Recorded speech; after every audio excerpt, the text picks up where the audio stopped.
नमस्कार मंडळी, मी समाधान राठोड, समाधान रत्न राठोड या यूट्यूब चॅनलमध्ये आपले सहर्ष स्वागत करीत आहे. आज आपण बघणार आहोत दारूबंदी या विषयावरची सविस्तर माहिती. महाराष्ट्र राज्यामध्ये दारूबंदी कायदा लागू करण्यात आलेला जरी असला तरी खूप प्रमाणामध्ये दारू विक्री चालू आहे.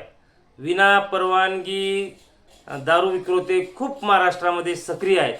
त्याबाबत आपल्याला सविस्तर माहिती बघायची आहे. दारूबंदी म्हणजे काय? दारू जो उत्पादन करतो म्हणजे प्रायव्हेट, आपण म्हणतो त्याला गावठी दारू तयार करतो, दारूची विक्री करतो, गावठी दारू पाडून विकतो किंवा देशी दारू आणून विकतो किंवा दारूची वाहतूक करतो. म्हणजे काही लोक दारूची वाहतूक करण्यामध्येच थोडासा आपल्याला पैसा कमवण्यामध्ये मर्म आहेत. काही लोक दारूची साठवण करतात, दारूची खरेदी करतात, दारूची सेवन करतात. दारूचे सेवन करणे म्हणजेच दारू पिणे. यावर शासनाने कायद्याद्वारे घातलेली संपूर्ण बंदी. दारूबंदी लागू असलेल्या ठिकाणी दारूच्या कोणत्याही प्रकारचा ताबा बाळगणे किंवा दारू विकणे, दारू पिणे हा गुन्हा आहे. दारूबंदीचा कायदेशीर आधार भारताच्या राज्यघटनेतील अनुच्छेद 47 नुसार राज्याने लोकांच्या आरोग्याच्या दृष्टीने मद्यपान हानिकारक पदार्थाच्या वापरावर नियंत्रण ठेवलं पाहिजे. दारूबंदी झाली पाहिजे. लोकांचे जीवन हे उंचावले पाहिजे. लोकांचे आरोग्य सुधारलं पाहिजे. म्हणजेच राज्य सरकारने दारूबंदी कायदा लागू केला पाहिजे. म्हणून महाराष्ट्र सरकारने दारूबंदी कायदा लागू करण्याचा अधिकार असल्यामुळे, राज्य सरकारची ती जबाबदारी असल्यामुळे राज्य सरकारने तो लागू केलेला आहे. तो काहीच प्रमाणात आहे. पूर्ण राज्यामध्ये दारूबंदी अजूनही लागू नाही. पोलीस स्टेशन आणि राज्य उत्पादन शुल्क हे राज्य सरकारच्या अखत्यारीत येते आणि राज्य उत्पादन शुल्क आणि पोलीस स्टेशनची ही सामूहिक जबाबदारी आहे की दारूबंदी करणं गरजेचं आहे आणि दारूबंदी त्यांनी केली पाहिजे. राज्य उत्पादन शुल्क विभाग हे जिल्हा स्तरावर असतं आणि आपण ज्या गावात असतो त्या गावाचं पोलीस स्टेशन हे संबंधित पोलीस स्टेशन त्या गावाला माहीत असते. कारण प्रत्येक तालुक्यात एकच पोलीस स्टेशन नसते. काही तालुक्यात 5-5 पोलीस स्टेशन असतात. त्याच्यामुळे तुमचं जे गाव ज्या पोलीस स्टेशनच्या हद्दीत आहे ते गाव, त्या पोलीस स्टेशनची ती जबाबदारी आहे दारूबंदी करण्याची. भारतात 100% दारूबंदी कोणकोणत्या राज्यात आहेत ते आपल्याला बघणं गरजेचं आहे. कारण बाकीच्या राज्याचा बी आधार आपल्याला या राज्यात घेतला पाहिजे. गुजरात राज्यात 1960 पासून कायमस्वरूपी दारूबंदी आहे. मग गुजरात राज्य जर दारूबंदी करू शकते तर महाराष्ट्र राज्य का दारूबंदी करू शकत नाही? हा प्रश्न निर्माण होतो की नाही? बरोबर आहे की नाही? बिहार राज्यात 2002 पासून कायमस्वरूपी दारूबंदी आहे. किती बोगस एरिया म्हणून बिहारला ओळखलं जातं, पण तिथे चांगल्या कामालाही प्राधान्य आहे. दारूबंदी कायमस्वरूपी आहे बिहारमध्ये, आहे की नाही? त्याच्यानंतर नागालँड राज्यामध्ये 1989 पासून दारूबंदी आहे. नागालँड सारखं राज्य 89 पासून कायमस्वरूपी दारूबंदी करते. आणि त्याच्यानंतर लक्षद्वीप एक घटक राज्य आहे. या घटक राज्यामध्ये अजूनही कोणाला दारू भेटलेली नाही. कायमस्वरूपी दारूबंदी आहे. काही राज्यात जशी महाराष्ट्रात विशेष काही जिल्हे ज्यामध्ये स्थानिक पातळीवरील लोकांनी पुढाकार घेऊन केलेली दारूबंदी आहे. उदाहरणार्थ जर आपण धरलं तर गडचिरोली आहे, वर्धा आहे, चंद्रपूर आहे, गोंदिया आहे, काही प्रमाणात भंडारा आहे. या जिल्ह्यामध्ये दारूबंदीचा महाराष्ट्र कायदा बॉम्बे ॲक्ट 1949 नुसार दारूचे उत्पादन, विक्री, वाहतूक, साठवणूक, सेवनावर नियंत्रण ठेवण्यात येते. महाराष्ट्रात पूर्ण दारूबंदी नाही, या जिल्ह्यात आहे. पण त्या गडचिरोली, चंद्रपूर आणि वर्धा या जिल्ह्यामध्ये काही प्रमाणात दारूबंदी आहे. मग हे जर राज्य महाराष्ट्रात आहे, महाराष्ट्रातल्या 3च जिल्ह्यामध्ये दारूबंदी आहे, मग बाकीच्या 31 जिल्ह्यामध्ये महाराष्ट्र सरकार का बरं बंदी घालत नाही? तर ते महाराष्ट्र सरकारने बंदी घालायला पाहिजे. तुम्हाला माहिती आहे आपल्याला की महसूल मिळते, पण महसूल मिळते तेवढाच खर्च दारूमुळं आरोग्य विभागावर, सरकारी दवाखान्यात किंवा प्रायव्हेट दवाखान्यावर तो खर्च होतो. आमकी कमाई जाम में जाते, त्याचा काही फायदा नाही. गावच्या ग्रामसभेच्या निर्णयाने देखील दारूबंदी लागू करता येते, हे मात्र 100% सत्य आहे. दारूबंदी लागू करण्यासाठी गाव स्तरावरील प्रक्रिया ती ग्रामपंचायतने ग्रामसभा घेतली पाहिजे. ग्रामसभेमध्ये सर्वानुमते ग्रामसभेत ठराव मांडला पाहिजे. त्या ठरावामध्ये एकमताने तो ठराव ग्रामसभेने बहुमताने म्हणजे त्याला विरोध न करता तो मंजूर झाला पाहिजे. मंजूर करतेवेळी तो ठराव ग्रामपंचायत मार्फत ग्रामपंचायत पदाधिकाऱ्यांनी त्यांच्या लेटर पॅडवर ठराव लावून त्याला सोबत ठराव जोडून लेटर पॅडवर ती प्रक्रिया माननीय जिल्हाधिकारी, माननीय उपविभागीय अधिकारी, माननीय तहसीलदार, माननीय जिल्हा पोलीस अधीक्षक, माननीय ठाणेदार साहेब यांना ती देण्यात आली पाहिजे. जिल्हाधिकारी यांना दारूबंदीचे संपूर्ण अधिकार आहेत. यामध्ये कुठलाच अधिकार त्यांना नाही अशातला काही प्रकार नाही. दारूबंदी महाराष्ट्र सरकारपेक्षाही जिल्हाधिकारी यांची फार जबाबदारी आहे आणि त्यांना ते संपूर्ण अधिकार आहेत दारूबंदी करण्याबाबत. त्याच्यामुळं तुम्ही जिल्हाधिकाऱ्यांकडे जर काही उपोषणाच्या मार्गाने असेल किंवा आपण जर काही निवेदनाच्या मार्गाने असेल, रास्ता रोकोच्या मार्गाने असेल, अशी जर काही सरकारवर दबाव यंत्रणा तयार केली तर निश्चित आपल्या गावातली दारूबंदी होती. असं काही नाही की दारूबंदी होत नाही, फक्त ती करायला पाहिजे आणि ग्रामपंचायतनी आणि ग्रामस्थांनी आणि गावकऱ्यांनी ती पाळली पाहिजे. त्यामुळं कायमस्वरूपी दारूबंदी नक्की होती. दारूबंदी लागू करण्याची प्रक्रिया आणि दारूबंदीचे उल्लंघन केल्याची शिक्षा आपण आता पाहणार आहोत. दारू तयार करणाऱ्यास किंवा दारू विकणाऱ्यास 6 महिने ते 5 वर्ष तुरुंगवास आहे. दारू पिणाऱ्याला 5,000 रुपये किंवा तुरुंगवास हा पण दंड आहे. दारूची तस्करी करणाऱ्याला सुद्धा जास्तीत जास्त 10,000 रुपये व तुरुंगवास अशी शिक्षा आहे. याकरिता काही ग्रामपंचायतमधून ग्रामसभेत 100% मंजुरी आवश्यक असते. शिक्षेच्या बाबतीत आपण जर बोलत बसलो तर दारू विक्रेत्यावर पोलीस प्रशासन कधीच दारू विक्रेते म्हणून गुन्हा दाखल करत नाही. दारू त्यांच्याकडे सापडली म्हणजे दारू बारगळली, दारू मिळाली म्हणजे तो दारू पिण्यासाठी आणली हा गुन्हा दाखल होतो. म्हणून त्याच्यावर भविष्यात काही कोणताही मोठा त्यांना सजा होत नाही. त्यांच्यावर कायदा टिकून येत नाही. मी पिण्यासाठी आणली बा, मला दंड करा, मी तारखा केल्यात, त्याच्यामुळे तो त्याच्यातून निष्ठून जातो. हा दारू विक्रेता नेहमी दारू विकतो या नियमाने जर त्यांनी प्रत्येक FIR जर नोंद केली तर मला वाटतं 100% दारूबंदीला त्याचा फायदा होतो आणि त्या दारू विक्रेत्याला त्याचे कडक शासन होतं. त्यामुळं तो भविष्यात दारू विकण्यासाठी होणार नाही, म्हणजे उपलब्ध होणार नाही, तयार होणार नाही. ग्रामपंचायतमधून 100% मंजुरी आवश्यक असतं. 100% मंजुरी झाल्यानंतर दारूबंदीचे फायदे समाजातील गुन्हेगारी कमी होती.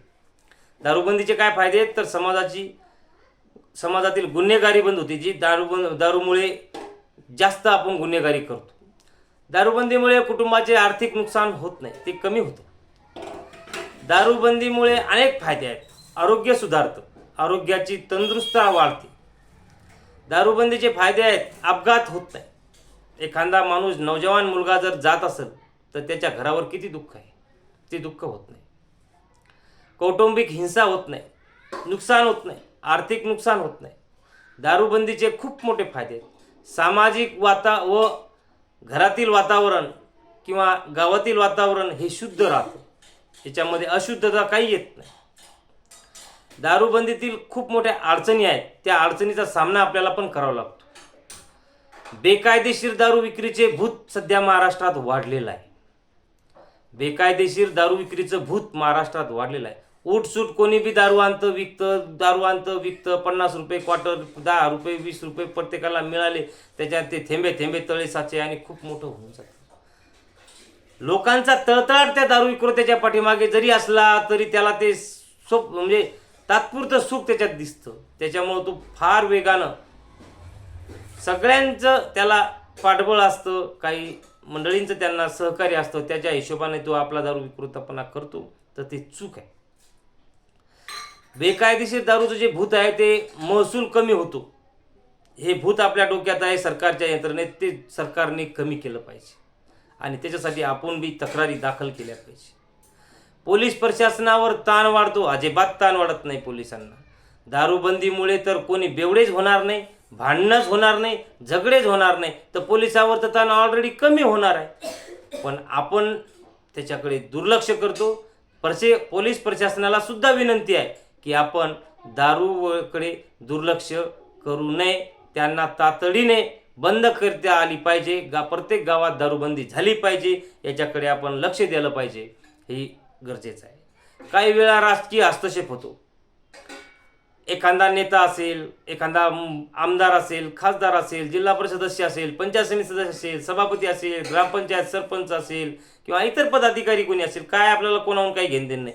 पण हे जे लोक आहेत, हे जे पदाधिकारी आहेत, यांचा जो हस्तक्षेप आहे, यांच्या ज्या हस्तक्षेपामुळं हे जे प्रकरण वाढतात, दारूबंदीला सहकार्य मिळतं, चला मी बसलो, तू काय तू विक, अशा गोष्टीनं दारूबंदी होत नाही. पहिले मुळात त्या पदाधिकाऱ्यांना निवडणुकीच्या वेळेस किंवा त्या पदाधिकाऱ्यांना त्यांच्या तोंडावर जोपर्यंत ग्रामस्थ बोलत नाहीत तोपर्यंत दारू विक्री करणं त्या विक्रेत्याचं थांबत नाही, तोपर्यंत गावात दारूबंदी होत नाही. यामुळे काही दारूबंदीला अडचणी येतात. निष्कर्ष असा आहे, दारूबंदी ही सामाजिक योजना जरी असली तरी तिचे यश लोकांच्या सहकार्यावर व प्रशासनाच्या कडक अंमलबजावणीवर असतं. जर प्रशासनाने पोलीस स्टेशन असो, राज्य उत्पादन शुल्क असो, यांनी जोपर्यंत कठोर पावले उचलत नाही, जोपर्यंत कडक कारवाई करत नाही, दारू विक्रेत्याला तुम्ही दारूच विकता हा कलम 68 दाखल करत नाही, तोपर्यंत प्रत्येक दारू विक्रेत्याची हिंमत कमी होणार नाही. त्यांची हिंमत अजून वाढते आहे आणि त्याच्यामुळं दारू विक्रीचे प्रमाण जास्त होत आहे. त्याच्यामुळं ते प्रमाण आपल्याला कमी करणं अत्यंत गरजेचं आहे. कायद्यामध्ये तरतूद आहे. महाराष्ट्रात दारूबंदी अधिनियम 1949 अंतर्गत कलम 65 आहे, कलम 66 आहे, कलम 68 आहे.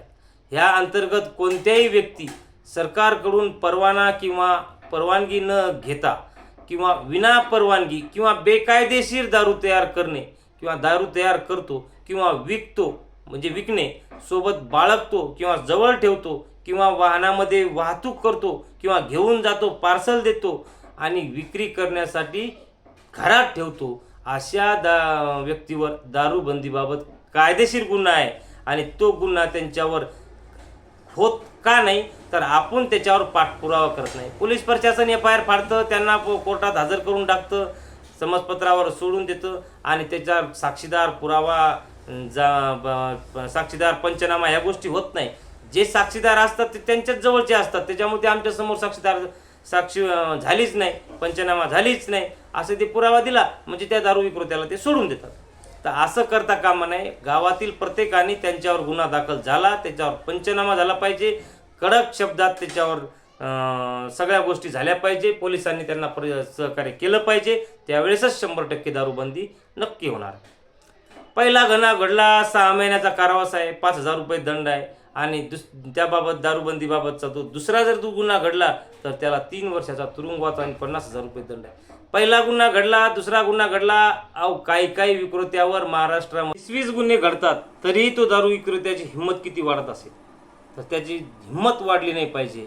याच्यासाठी पोलीस प्रशासन व राज्य उत्पादन शुल्क यांनी काळजी केली पाहिजे आणि त्यांची ती जबाबदारी आहे, त्यांचं कर्तव्य आहे. प्रत्येक गावात जनजागृती होणं गरजेचं आहे. प्रत्येक गावात दारूबंदीबाबत जनजागृती गरजेचं आहे, कारण आपल्याला मुळापासून दारूबंदी करायची असेल तर त्याची जनजागृती करणं गरजेचं आहे. व्यसनमुक्ती केंद्र होणे गरजेचं आहे. काही लोकांना त्या व्यसनाबाबत किंवा काही बिमारीबाबत किंवा काही माहिती असेल तर त्याच्याबाबत त्याला माहिती देणं हे अत्यंत गरजेचं आहे. लोकांना सांगायला पाहिजे की तुम्ही दारूमुळे तुझी किडनी खराब होते, दारूमुळे तुझी लिव्हर खराब होते, दारूमुळे तुझ्या वेगवेगळे दुष्परिणाम होतात, दारूमुळे तुझं घर जातं, दारूमुळे तुझा संसार वाया जातो, दारूमुळे वेगवेगळे खूप मोठे परिणाम होतात. त्या परिणामाची जाणीव प्रत्येकाला करून देणं, कारण प्रत्येकाला आपण काय करतो हेच काही कळत नाही, तो दारूच्या नशेत टम राहतो रोज, तर ते तसं करता कामा नये. त्याच्यामुळं त्याला त्याची दारूची जे दुष्परिणाम आहेत ते त्याला सांगणं गरजेचं आहे. त्याच्यामुळं व्यसनमुक्ती केंद्र होणं आणि गावात त्याचं भरवणं हे चांगली गोष्ट आहे आणि ते गावाकऱ्यांनी करायला पाहिजे. रोजगाराची संधी मिळणे आवश्यक आहे, कारण रोजगार मिळत नसेल तर माणूस रिकामा फिरतो, रिकामा फिरत असेल तर माणूस दारू पित असतो. तर त्यालाही रोजगाराची निर्मिती व्हायला पाहिजे. ग्रामपंचायतमधून रोजगार हमी योजनेमधून का होईना पण त्याला ती मजुरी त्या ठिकाणी मिळाली पाहिजे. त्यानंतर प्रशासनाने पारदर्शकता होणेही गरजेचं आहे. प्रशासन त्याला पारदर्शकता जर होत नसेल किंवा सरकार त्याला सहकार्य करत नसेल किंवा सरकार कपटपणे दारूबंदी राबवत नसेल तर त्याचा परिणाम होणार नाही, फायदा होणार नाही.